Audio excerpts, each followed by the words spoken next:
This is an interesting book series because it began exactly a decade ago, and this is the first edition. And this is the fourth edition, which just literally came out. You can see that there's a lot more in the fourth edition. The publishers obviously believe it's a good seller because they wouldn't otherwise bring out 4 editions of a book. And from what I understand from the editors, Sharon Wolchik and Jane Curry, it is used quite a lot by university professors as a kind of a textbook on post-communist Eastern Europe. To the editor's credit, Ukraine is included in a book which is called Central and East European Politics. The only other, as it were, former Soviet country that's included are the 3 Baltic states. So that shows their interest in, as it were, including Ukraine since the Orange Revolution within the definition of what they see as Central and Eastern Europe. The book has an interesting history for myself because, of course, although I'm a political scientist, writing each of the 4 chapters, because I've written 4 now for 4 editions, they're written at specific periods of time. And therefore, in some ways, they reflect the current situation in Ukraine. So when the first edition came out in 2008, I was writing in probably 2007, rather desperate and anxious at the situation surrounding the disintegration of the Orange Coalition and the bickering and infighting between Yulia Tymoshenko and Viktor Yushchenko. So that was then. And then, of course, the editions went through the Yanukovych era. That was a pretty dark cloud in sort of 2010 to 2013. And then an edition came out just after the Euromaidan revolution, which was a sign of maybe hope that this time the revolutionaries would get it right. And the new edition is which just came out, is now 4 years after the Euromaidan revolution, and on the whole, it's relatively upbeat. So, not surprisingly, that each chapter is a reflection of the time when it was written. The book is divided into, as many books, including my own on Ukrainian history in 2015. One section, the first section is thematic. The second section is on chapters by country. So this includes all of the post-communist states in Central Eastern Europe, from Bulgaria up to Poland and Eastern Germany, to the 3 Baltic states and Ukraine. What is interesting and more reflective in the new edition? Well, it's like comparing it to the first edition, which was written in the second half of the Yushchenko era. It's like talking about chalk and cheese. Although Petro Poroshenko is in many ways an outgrowth of the Yushchenko era, he was a very close ally of Viktor Yushchenko. He was his Secretary of the National Security and Defense Council, his foreign minister, and also the head of the Our Ukraine election campaign. What Poroshenko has achieved in comparison to Yushchenko is like night and day. If we do the comparison of a glass, the glass under Yushchenko was empty. There was no question of whether it was half full or half empty. It was simply empty. It was a complete waste of 5 years, bickering and squabbling and not getting stuck into policies on both the domestic front and the foreign policy front. The Poroshenko era obviously has some disappointments, but at the same time, I don't know anybody who will also not say that a huge amount has been done in comparison to previous presidencies. So I would describe the Poroshenko era, and this is how the 4th edition is reflective of this, as both a glass which is half full and a glass which is half empty. It's both at the same time. Of course, many areas need to still to be worked upon, such as corruption, for example, the judiciary, rule of law.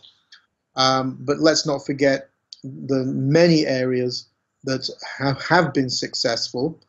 And I was just at a conference or a workshop in the University of Manchester last Friday, which was discussing EU-Ukraine relations and reforms in Ukraine. And the final speaker, sort of guest speaker or annual speaker, was Serhiy Leshchenko, a well-known investigative journalist from Ukrainska Pravda, and also a dissident, I might add, in the Petro Poroshenko bloc in parliament. And even he, who's quite a staunch critic of Poroshenko, talked about how there had been numerous accomplishments made since 2014, and it's not the case that you could argue today that 4 years have been wasted. Ukraine in 2014 was a country tottering on the edge of bankruptcy and potential disintegration, from 4 years of Yanukovych's mafia state, kleptocracy, and also Russian military aggression. Today, Ukraine is in a far better shape. Today, it has registered 3.1% growth, which is better than half of the EU member states. It has one of the best armies it's ever had in its history. Ukraine's army today is ranked 30th best in the world. And of NATO's 29 members, 19 of those have armies which are ranked lower than Ukraine's.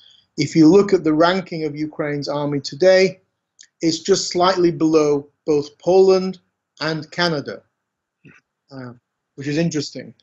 So a lot has been done in there. The Soviet-era militia has become a police force. The Soviet-era Interior Ministry troops have become a national guard.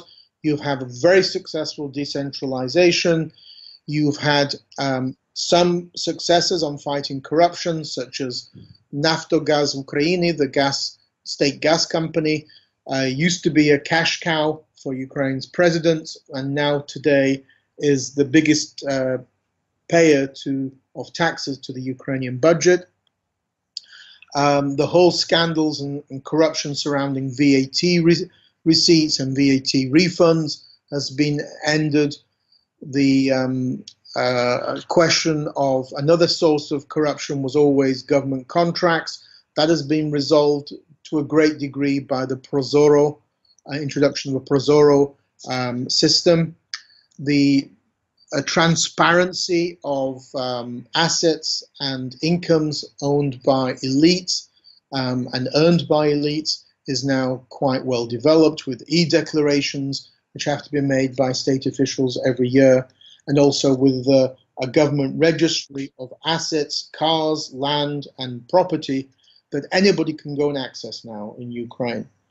So in many areas, privatization will also begin soon, and that's very important because state companies are a source of corruption, because often the subsidies given by the government are stolen by directors. So there's been a major progress. Two other areas, which is in health. Ukraine's health system was in disarray, it was corrupt, and has been reformed and cleaned up by American-Ukrainian Uliana Suprun, married to Marko Suprun from Canada. She's doing a fantastic job. Pension reform is also going ahead. Now, there are, of course, caveats. One of the major problems has been the lack of people going to jail. This should end with this immunity from prosecution, as it were, should end with the creation of an anti-corruption court, which will be adopted by the Ukrainian parliament, the relevant legislation, in June of this year. Other anti-corruption institutions have been created: National Agency for Prevention of Corruption, which deals with e-declarations, and the National Anti-Corruption Bureau, which has taken over the functions of investigating high-level corruption from the prosecutor's office. So to say that nothing has been done, it would not be the case. There does need to be progress in the field of elites cannot stand above the law any longer. But I would add a major caveat on the question of corruption. Corruption is a three-way process. It's one of the areas that many people in the West seem to be very concerned about, but they all focus on one area only, which is senior level, high level corruption in Ukraine. So oligarchs, President Poroshenko and such like. But actually corruption in Ukraine is a three-way triangle. You also have a high level of corruption at the lower levels of society. I mean, after all, you have half of the economy, or 40% of the economy. It is decreasing, but that's still in the shadow economy, which means that this is an area where people don't pay taxes, where there's high levels of corruption. That's at the lower levels. But a third and more important area is that the West often facilitates corruption in Ukraine. The City of London, according to Transparency International, is the biggest money laundering center in the world. Not Kiev, City of London, in a country which claims it has the oldest democracy in the world. So dirty money coming from Ukraine, Russia, and elsewhere finds a ready-made home in many places in the West, including Britain, Cyprus, Austria, Switzerland, and many other places. So that needs to be curtailed. Kolomoyskyi, a well-known corporate raider in Ukraine, an oligarch who's now living in exile in Switzerland because he regards Petro Poroshenko as an enemy. His bank, Pryvat Bank, was nationalized by the Ukrainian government in 2006. That bank, according to Kroll Associates, an investigative agency from New York, that bank, Pryvat Bank, laundered $5.5 billion over a decade through Pryvat Bank. That laundering of $5.5 billion would have been impossible without the help of Western banks. So I stress again that that's important. Kolomoyskyi is an example of how we need to readjust our views of Ukraine, because Kolomoyskyi is the second wealthiest oligarch in Ukraine after Rinat Akhmetov, and he has declared war on Petro Poroshenko because Poroshenko has taken away from him two sources of illicit funds, illicit corruption. Firstly, Pryvat Bank, I've just mentioned, was nationalized by the government in 2016. And secondly, state oil company Ukernafta had been in the hands of Kolomoyskyi for about a decade after Prime Minister Tymoshenko agreed to a deal whereby Kolomoyskyi's people would control the governing board of this state company, and they creamed off profits from the state oil company. That was clawed back from Kolomoyskyi. It led to an armed confrontation in Kiev, if we remember, in the spring of 2015. But he's lost both of those two cash cows. So hence, Ukraine's democracy is viewed from the vantage point of 1+1 TV channel, Ukraine's maybe first or second most popular television station, has perennial attacks on President Poroshenko because it's owned by Kolomoyskyi. So today's edition of Central and East European politics provides for a different, I would say, perspective on Ukraine's future than the first edition in 2008, which was very depressing after the Orange Revolution and then the run-up to Yanukovych coming to power in 2010. Ukraine is on the right path, and domestically it needs to clean up some areas still, but let's not remember it took us in the West a very long time to create a independent and corrupt-free judiciary, and some countries are still playing at that, who are members of the EU. But of course, where the difficulties will lie and continue to lie are with Russia's continued military aggression against Ukraine. The last two editions, the third and fourth edition of this book, dealt with that. Firstly, in the third edition, just after the Euromaidan, when Russia annexed the Crimea and began its invasion of the Donbass and its attempt to foment instability in so-called New Russia and eastern southern Ukraine. But the fourth edition continues to focus on those threats. And whatever we might think of developments in Russia, one thing is for certain is that the majority of Russians, both Democrats, or so-called Democrats and nationalists, support the annexation of the Crimea, and secondly, the majority of Russian elites, regardless of whether Putin is around or not, will continue this quite aggressive stance both towards Ukraine and towards the West. And we should remember that in Russian eyes, the two are firmly connected, Ukraine and the West. What Russia does in Estonia, Ukraine, or Georgia, it will do the next day in Canada, Western Europe, or the US. Russia sees its war in Ukraine as a war not only against so-called Ukrainian fascists, but against the West as well. So that will be around for a long time to come. Don't assume that there's going to be any kind of peace agreement, even with if there is ever going to be peacekeepers, which I somehow doubt that Vladimir Putin will agree to. So we'll see the fifth edition of this textbook will probably be in about 2 or 3 years' time, which will be after next year's elections, presidential and parliamentary, which should maintain Ukraine on its path towards Europe. What has changed since 2014 is that we won't have the traditional second round, which is a contest between two candidates, one pro-Russian, one pro-Western. That's not likely to be the case. It's probably likely to be Tymoshenko versus Poroshenko in the second round, which will probably mean this will be the last presidential election where people or politicians who were from the 1990s are represented. Because a new generation is slowly emerging. And whoever wins the presidential elections, whether it's Poroshenko or populist Tymoshenko, will certainly influence the outcome of the parliamentary elections about 6 months later.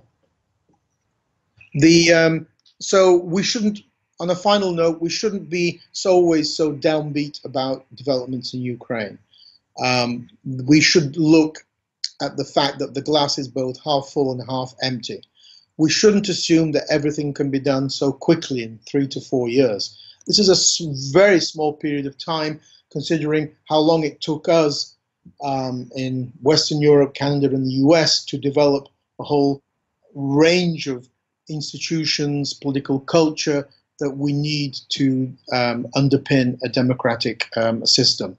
But what is important is that steps have been taken in the right direction, and that also it's unlikely that that can be derailed again, as it was after Yushchenko in 2010.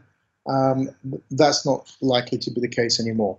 So I'm looking forward to writing the fifth edition in probably 2021 or so, to compare it to how far Ukraine then has progressed ahead. Thank you.